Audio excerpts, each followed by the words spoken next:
Olá, Stalkers, tudo bem com vocês? É muito bom passar um tempo aqui com vocês para contar mais esse caso. O vídeo não tem intenção de desrespeitar as vítimas, seus familiares e amigos. É um vídeo em formato de documentário e todas as informações contidas nele são informações públicas que podem ser encontradas na internet por todos.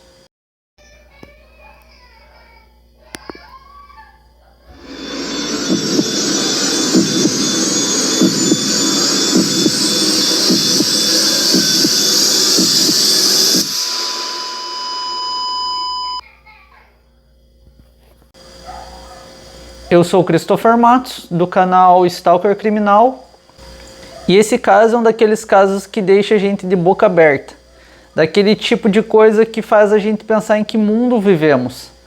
Falta de amor que existe no mundo é para muitas pessoas uma coisa extremamente difícil de aceitar. O jeito que se desenrolou o crime é uma coisa que eu não imaginaria que acontecesse. Mas antes de te contar o que vem a seguir, eu vou fazer aqui aquele velho ritual de sempre para te convidar a se inscrever aqui no canal e ativar o sininho criminal para não perder nenhuma novidade aqui. Deixa seu like e comente, nem que seja só um emojizinho para me dar aquela força. Bom, já falei demais, então senta e escuta esse caso. O caso de hoje é sobre uma moça chamada Lacey Fletcher, nascida em 25 de novembro de 1985. Para a gente começar esse caso, eu vou perguntar para vocês se vocês conhecem uma doença chamada Locke. É uma síndrome conhecida em português como síndrome do encarceramento. É um raro distúrbio neurológico que causa tetraplegia, que é a paralisia dos músculos inferiores do crânio, impedindo que as pessoas tenham expressões faciais ou fala. Porque muita gente já ouviu falar nos sintomas, mas de repente nunca ouviu falar o nome dessa doença. Eu mesmo já tinha ouvido sobre essa doença, mas não tinha ideia do nome.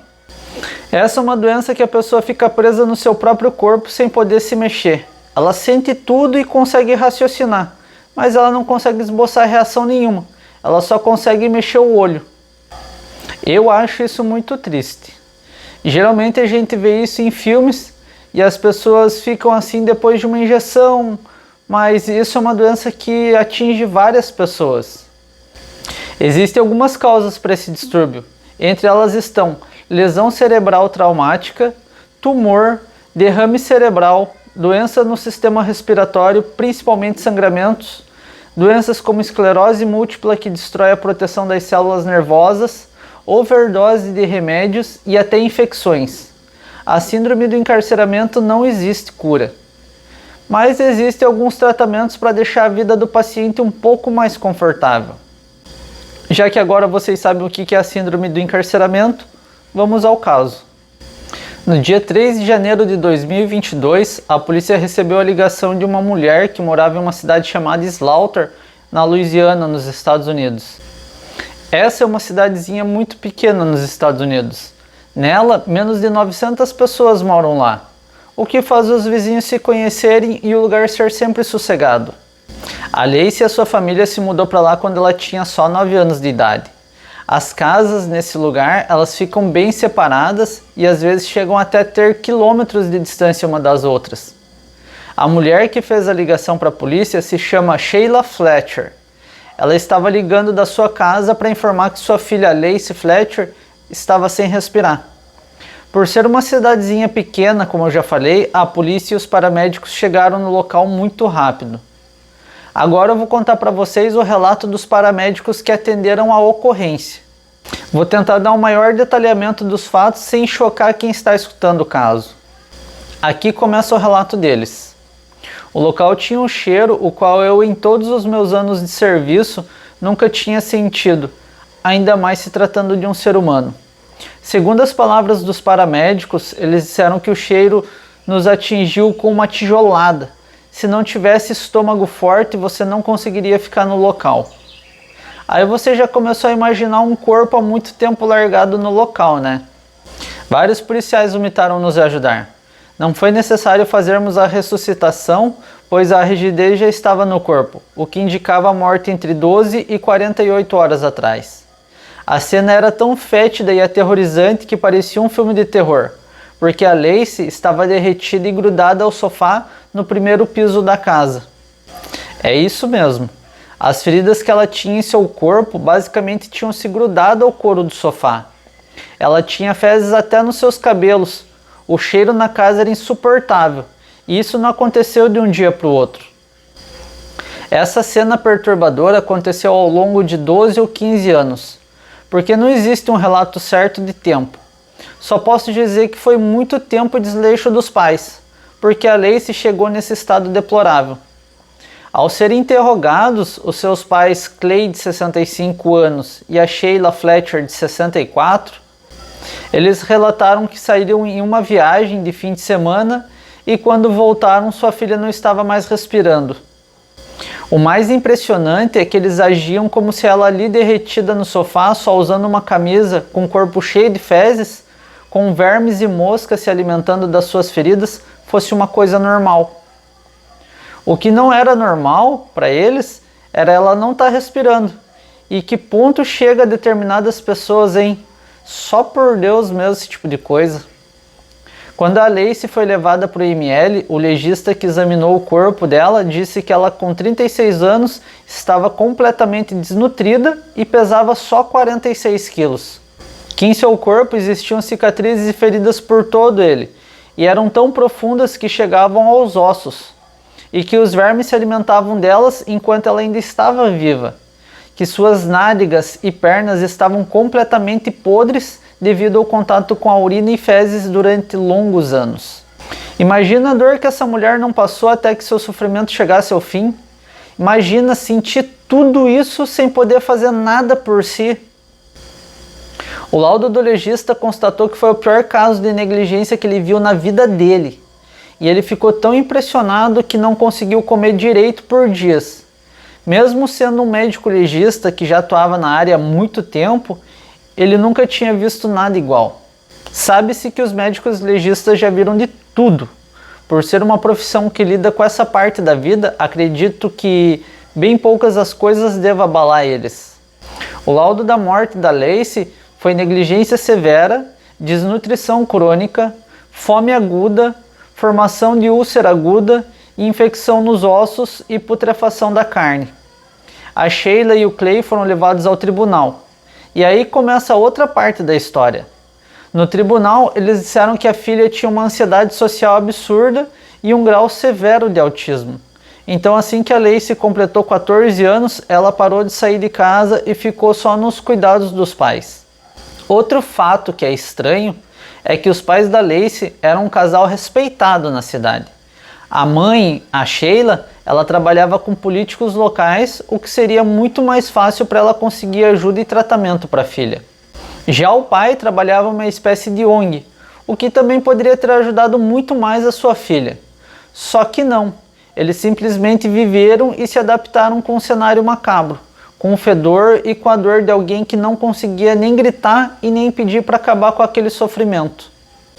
Os vizinhos nunca imaginavam o que a Lacey passava na casa. Inclusive, eles achavam que ela estudasse em outra cidade, porque a vizinha disse ter visto a Lacey pela última vez quando ela terminou o colegial aos 16 anos. Segundo as amigas do colégio da Lacey, ela era normal e divertida. Jogava no time de vôlei da escola e era um dos destaques do time. Ela estudou até a 9ª série e simplesmente parou de frequentar a escola. A Lacey tinha um sonho de estudar em outra cidade, o que levou elas a acreditarem que a amiga tinha realizado o sonho. O triste foi que ninguém foi atrás para saber se ela tinha ido para outra cidade ou não. Os vizinhos disseram ter visto ela por último em 2005. Imagine, o acontecido foi em 2022. Foram 17 anos de sofrimento puro, maldade na essência.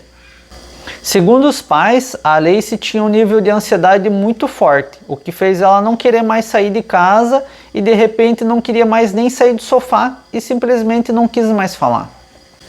Tá bom que ia acontecer tudo isso com a minha filha, que eu amo tanto, e eu simplesmente digo, ok, então fique aí sentada, apodreça e morra.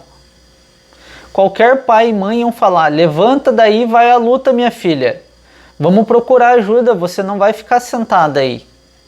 O casal foi questionado pela polícia porque eles deixaram chegar a um nível tão extremo. E acredite se quiser, eles disseram que cuidavam muito bem da filha e só não faziam mais por serem velhos. Eles disseram que deixavam toalhas perto do sofá para ela defecar e urinar ali mesmo, já que era isso que ela queria. E que ela estava magra porque parou de se alimentar por vontade própria e eles não podiam obrigar. Eles eram inflexíveis e mesmo com tudo provando sua negligência, eles não admitiram a culpa. Mesmo eles achando que eram bons pais e bons cuidadores, foram presos por negligência. Pouco mais de 24 horas depois de serem presos, a Sheila foi solta sob fiança e no outro dia seu marido também foi solto. Ao serem liberados, nenhum dos dois quiseram falar sobre o assunto. Após ser solta, a Sheila postou no Face uma foto da Lacey dizendo: "Mamãe te ama muito." Sejamos sinceros, é muita hipocrisia, né? Amasse enquanto estivesse viva e bem. Depois que já morreu, é fácil amar qualquer coisa. O julgamento do casal se iniciou no dia 2 de maio de 2022. E o legista apresentaria o caso ao grande júri na esperança do casal ser preso pelo crime. O legista pediu para que uma equipe médica ficasse disponível para se algum jurado passasse mal ao ver as fotos. O júri foi composto por 12 pessoas. A promotoria queria que eles pegassem prisão perpétua. Os jurados ficaram ofegantes e alguns até choraram ao ver as fotos. Eles foram acusados de homicídio em segundo grau em maio de 2022. E poucos meses depois, em julho de 2022, eles se declararam inocentes. Ambos permaneceram em liberdade devido à fiança. No entanto, no dia 30 de maio de 2023, a juíza Catherine Jones rejeitou as acusações contra o casal, porque concluiu que os promotores usaram uma linguagem errada por engano, acusando o casal de crueldade por enfermos. Logo no mês seguinte, dia 19 de junho, eles foram acusados novamente e eles mais uma vez pagaram fiança e estão soltos. Mas como é um caso muito recente, isso ainda pode mudar. Eles podem ser presos, podem ser condenados à prisão perpétua, tudo pode acontecer. E assim que eu tenha mais informações, eu vou deixar aqui embaixo no comentário fixado para que vocês tenham acompanhamento do caso. Bom, esse foi o caso de hoje, espero que tenham gostado. Não esqueçam de se inscrever, ativar o sininho e comentar. Comenta qualquer coisa e me ajuda.